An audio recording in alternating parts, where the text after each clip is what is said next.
All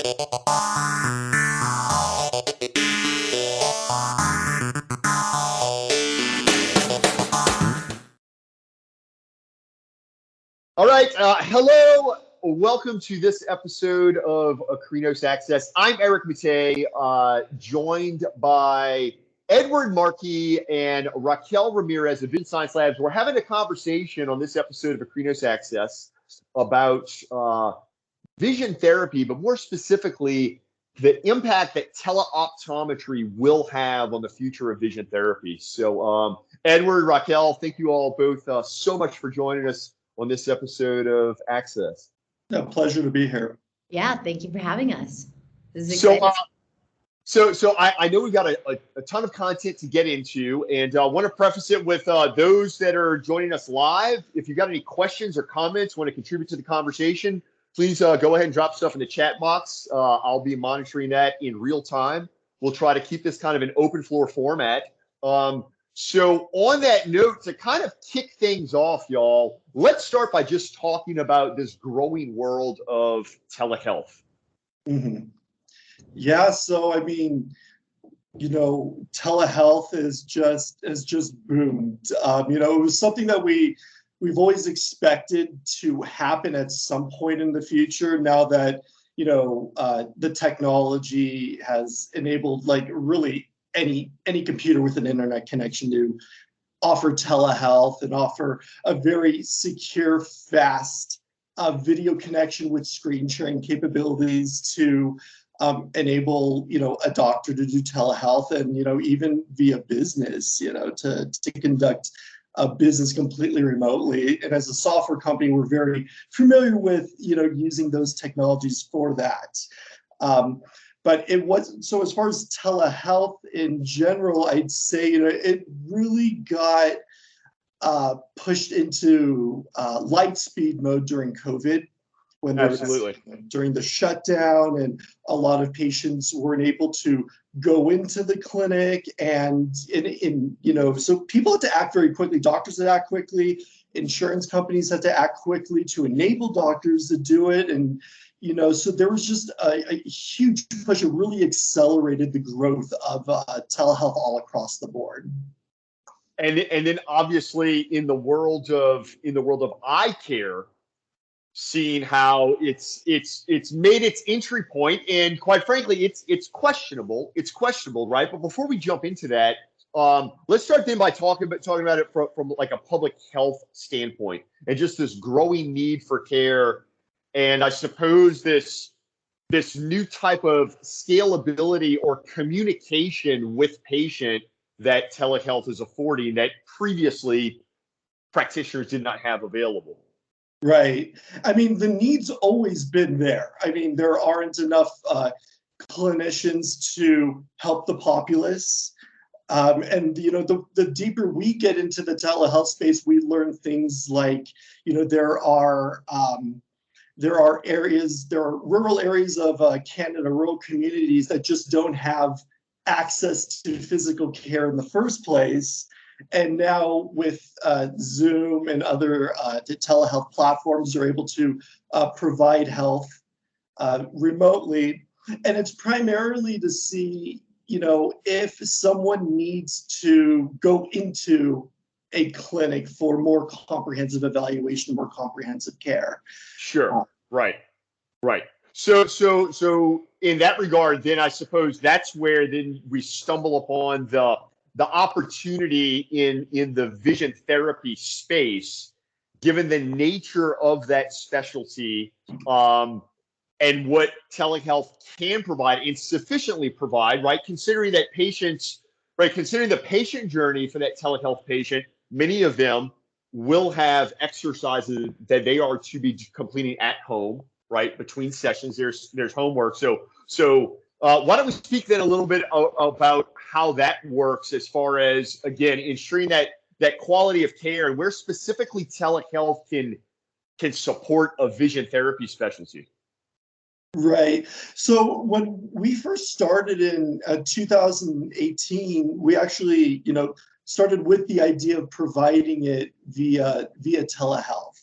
So our software platform currently, enables a clinician to do our activities in the clinic, but it was important for us to make it online and very accessible. So, but we also had to go a little bit beyond that. So when we first started launching and we got some clinics on, we learned a lot. We learned, okay, well, a clinician can see a patient in a clinic, do the exercises, and then the clinician is able to create an assignment of exercises for a patient to do in between visits. Sure. Then when COVID hit, clinicians started to discover, wait a second, okay, you know what, I have a webcam. Most of my patients have a webcam. Maybe this is something that we can do via telehealth. So for us as a company, what we learned during COVID was, the questions were basically, how do we make this as effective as possible? Because before, all you had was a video camera to connect you to a patient, and the patient can use our software with the screen share and do those activities in front of a clinician. So in that process, what we figured out how to do was develop the technology to connect the patient's screen live with the clinician during a telehealth visit to make it as if they're in the clinic. So that's Okay. the experience we wanted.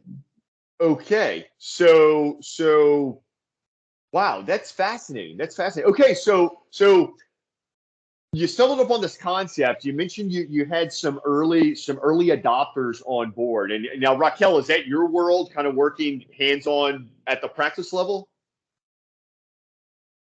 Oh, you're on mute. Oop. No, so I help connect us with VSL with doctors, with clinicians, but I'm working more on the side in Mexico and Latin America. Whereas when they started and when COVID hit, it was based in Palo Alto, and so it was primarily focused on the U.S. market, right? Sure. So what's really interesting, what's really cool is about how they started was they started working with a vision therapist, a doctor, to develop all of these vision therapy exercises for digital, right? So taking these physical in-person exercises that typically you would have to go into a clinic for, and then converting them into a format that you could do from home on your computer, right? Yes. And so that's kind of like where that started to take off, and they started to really see a lot of success with this as patients could do their vision therapy from home, as opposed to having to go into an office to do something that traditionally has been very physical, right? You have to do it in person. Yeah. So okay. So on that note, so Edwards, as you all started rolling this out to early adopters, were they finding, for instance, like you mentioned earlier about rural settings and accessibility in rural settings, we could also think to some degree accessibility in urban settings where there's a lot going on. It's like, how far away from your place do you want to venture for care? So what were some of the findings and feedback from clinicians that kind of got into this early on? Like, what was their motive to be like, hey, this seems like a cool idea, I want to try it in my practice? Sure. So, I mean, a lot of the clinicians that we dealt with were vision therapy specialty optometrists. So during the shutdown, they just, they're in the middle of doing therapy with their patients once a week, and now they're no longer able to do that. So it was a scramble to continue giving care to their patients during this period, so that there's no gaps in care. So that was the big scramble with them. Wow.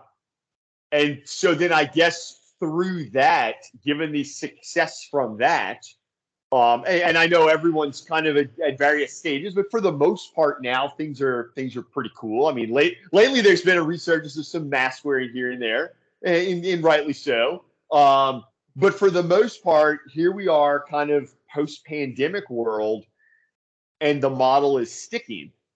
Yes, yes. So yeah, so we've seen clinicians go from, you know, basically in care, in clinic care only. Then during COVID, they started to adopt teleoptometry, using our software through that. And I guess like a lot of them said, hey, you know what, this is not so bad. I don't have to have a patient drive, you know, an hour or two just to get to the clinic, you know, every week, and then drive back, and have it be very convenient. And also, you know, it enables a clinician to go beyond their geographic territory. You know, they don't have to, patient doesn't necessarily have to be local to the clinic. They can serve people who require vision therapy outside their clinic, usually within the state, or, you know, whatever the guidelines are. Sure. In practicing. Yes, it's fascinating though. Also, again, when you consider the scalability then that it affords that specialty, because vision therapy it's definitely a niche. It's a deep niche, and considering the success and the scalability of that is you can have that broader reach of patients. So so on that note, let's then talk a little bit more about the business side of vision therapy specialty, and particularly the role of managed care, or should we say the absence of managed care in the equation, and how that factors into, again, what's practicing vision therapy through teleoptometry, how that's billed for, and that side of things. Sure.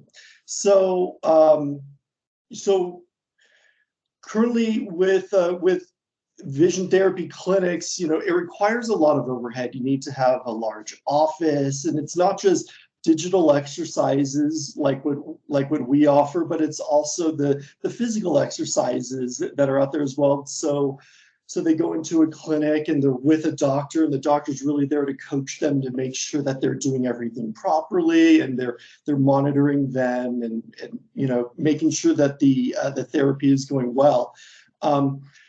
Where the telehealth comes in is that, okay, well, you know, these things, you know, especially the digital exercises can be done on the computer, just as they are with our software.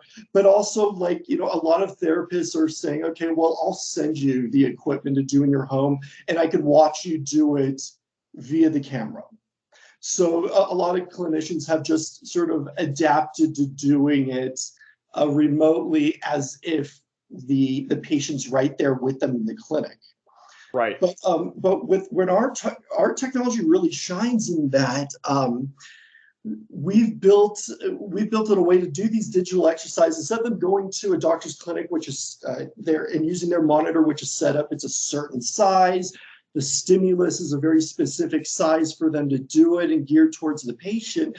What we've done is enabled a clinician to not just connect with the patient's monitor, but also to calibrate the patient's screen to have the right stimulus size, and then do all that. So the patient, so now the clinician's able to know that the settings that they provide to the patient are the settings that they would do within the clinic. So that's how we've sort of taken that step further in the digital exercise. Instead of just a simple screen share where they're able to do it, now it's that patient's monitor is now the monitor that's in the clinic's office.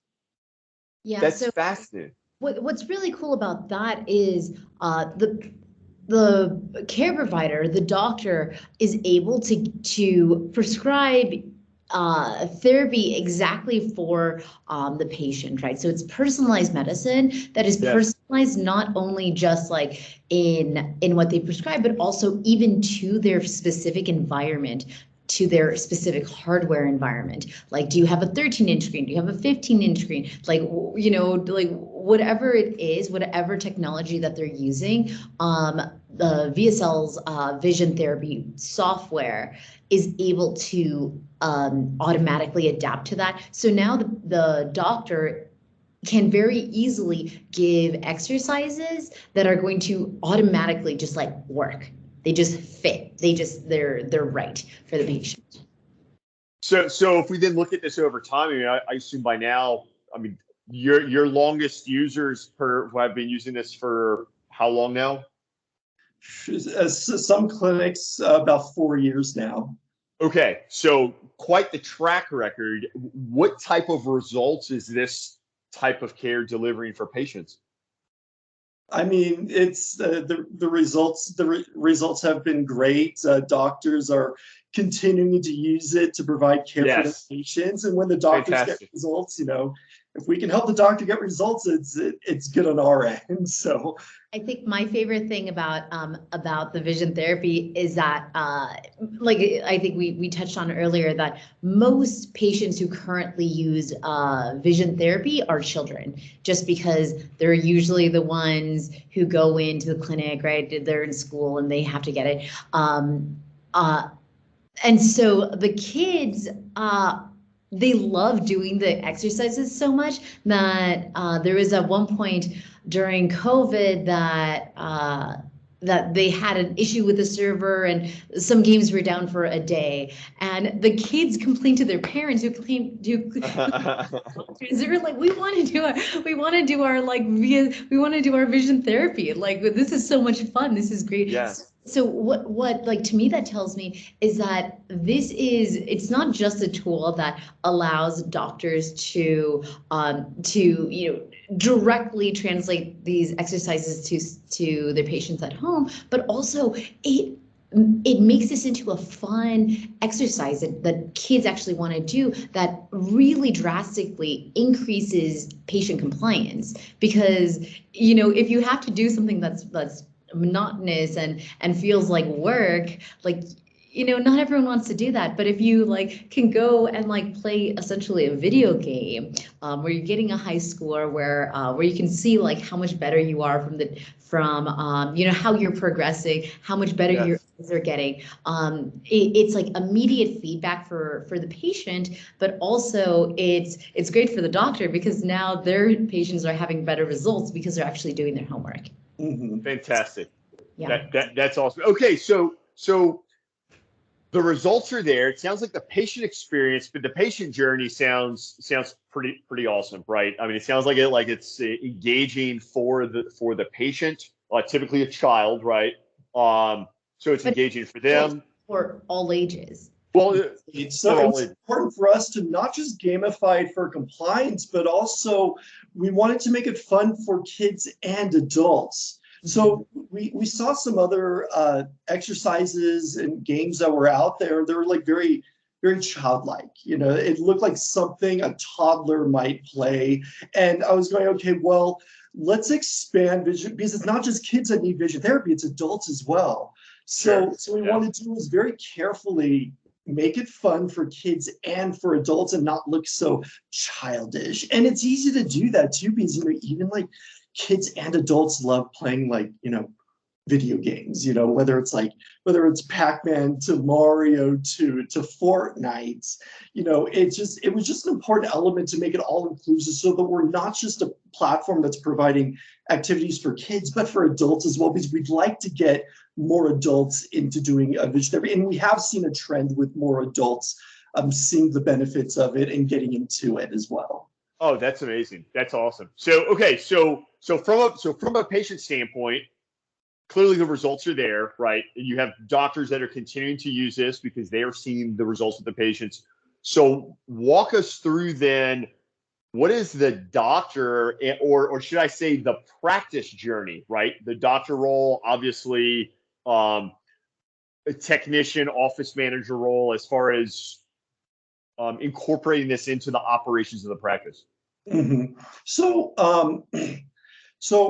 a doctor will have an initial evaluation with the patient where they're measuring, not just their regular, visual acuity, but also their binocular visual acuity, asking them a series of questions, and then giving them a series of tests to see to test their eye alignment and see if they're having problems reading or looking at a screen. So after that evaluation, if they qualify, they bring them on as a patient. At that point, that's where it gets kind of interesting. And it really depends on the doctor's clinic. Some clinics will say 100% they have to go into the clinic. Some doctors we've seen, especially during COVID, will say, okay, we'll do 100% tele-optometry. And some do a hybrid. So instead of like, if they're far, I mean, if it takes 4 hours just in transit to get to the doctor every week, some doctors will say, okay, we'll do a tele-optometry visit 1 week, and then we'll do an in-clinic another week. So we've seen that a lot. And typically, a clinic visit lasts about an hour of time, and then they go back home and then go in the next week. And then with using our software, we enable them to assign homework to the patient. So to assign digital exercises, but also the exercises that aren't digital, you can put it in our software with video instructions and all that, and just we give patients a portal to say, okay, do this exercise first, this digital exercise, then do this physical exercise. And so we want to be sure that the patient is complying, they know exactly what to do and how to do it, so that they're able to do these exercises in between visits. And those being selected by the doctor? Correct. Sure. Yes. So it's really fascinating when you kind of boil it down to the least common denominators. It's still doctor-patient relationship. Mm-hmm. It's just and in doctor-patient relationship, doctor-patient interaction, it's just being able to be done in the same way we're having this dialogue right now. Right. It's fascinating. Oh my God, it's amazing. One way we describe this is it's an adjunct to care, right? Sure. Yes. Absolutely. It's just adding on to what an eye care provider can provide to their patients, whether it's like it could be a general eye care, a general optometrist, let's say, who can now provide vision therapy, or it's a vision therapist who can now provide, telehealth, telemedicine, where it's more efficient, it's more convenient, it's more cost effective. Like when patients don't have patient-related costs of having to, take time off work or go across town, or any number of costs that are associated with actually going into a physical location, then it reduces costs everywhere, and it really increases the access and the quality of care that you can give to patients. Right, and to highlight that, I mean, vision therapy is, there's a small portion of specialists who are able to do it, but because of our software and the way we've developed it, we've opened it to where now a primary care optometrist is able to provide vision therapy services to a patient, or if the patient requires something that's beyond the level of care that they want to provide or that they can provide, they're able to refer them over to a local specialist as well for more comprehensive care. So we're seeing more primary care optometrists adopting our software to provide vision therapy to their patients for a number of vision conditions. And what's really exciting about that is that eye care and vision care is kind of one of the last healthcare areas that's almost overlooked, right? Like when you think about your physical health, there's so many ways to exercise your physical health, right? You can eat better, you can work out, you can do all these things. But what do you do about you can do things for your mental health.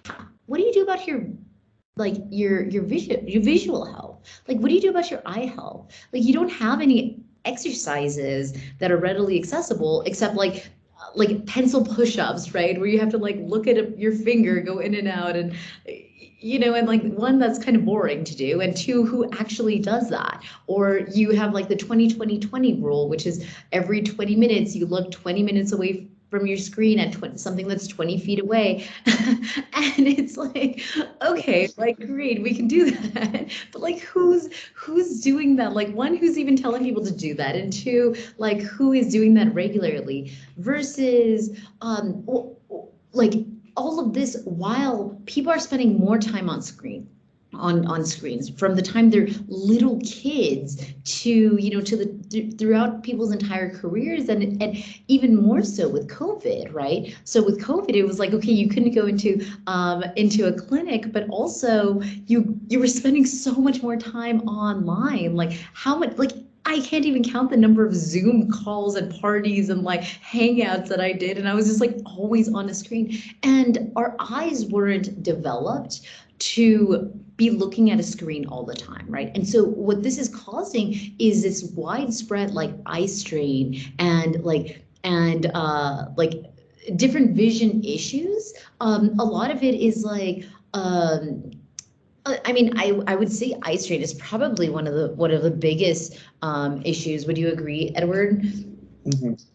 It's one of the more growing issues as people spend more time on a screen, and vision therapy is definitely something that helps people with eye strain and computer, and it's just something that gets worse every year. We've seen people get eye strain just 3 to 4 hours at work, and they start to get that blurriness, and then they have to remember to look away and do all of that. Versus when we tested out esports gamers who play video games as their profession, they're getting eye strain in around an hour looking at a screen. So imagine spending the rest of your 7-hour days just things being blurry and having a headache and all those issues associated.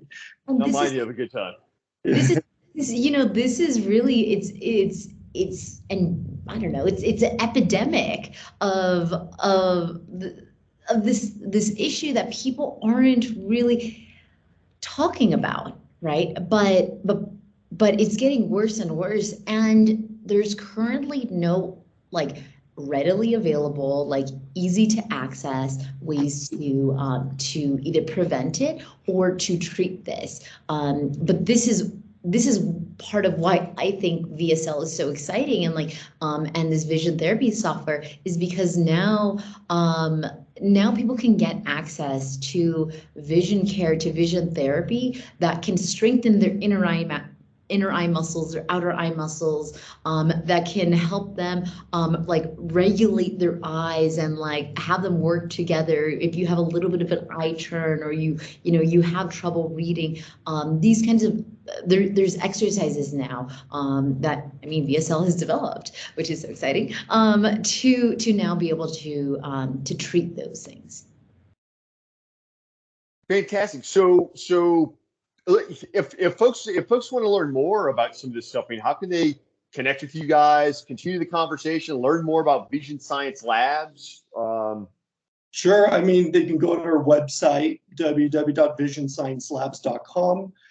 They can contact us via email, sales@visionsciencelabs.com. But primarily, the website's probably a good start, and they can take it from there. How we sell is we do webinars and we do demos, and really what we're trying to do is if you're a vision therapy clinic, we're trying to figure out ways to incorporate this into the clinic. How do you? Yeah. Because a lot of clinics say when we onboard them, it's okay. We've been doing this for a very long time. How do we incorporate this? How do we get our staff trained in doing this? And how do we get patients onboarded with that? And we've our platform really encompasses all of that. We make it as simple as possible to create a patient, register them, they know how to do it, and also intuitive so that they can onboard their staff very quickly. But it's also a thing for a primary care optometrist who doesn't do vision therapy right now. We can give them sources on, starting a vision therapy practice, and also how they can implement this into their practice if they're not currently doing vision therapy. Existing practice. Wow. Awesome. Amazing stuff. Well, Edward, Marques, Raquel Ramirez, Vision Science Labs, thank you all so much for joining us for this conversation around vision therapy through tele-optometry. On behalf of all of us here at Akrinos, Subscribe to our YouTube channel, follow us on the socials, visit akrinos.com for great content like this, great interviews like this with great minds across the industry. From all of us here at Akrinos, Erich Mattei signing off for this episode of Akrinos Access. Thanks, y'all. Great to be here. Bye-bye. Thanks.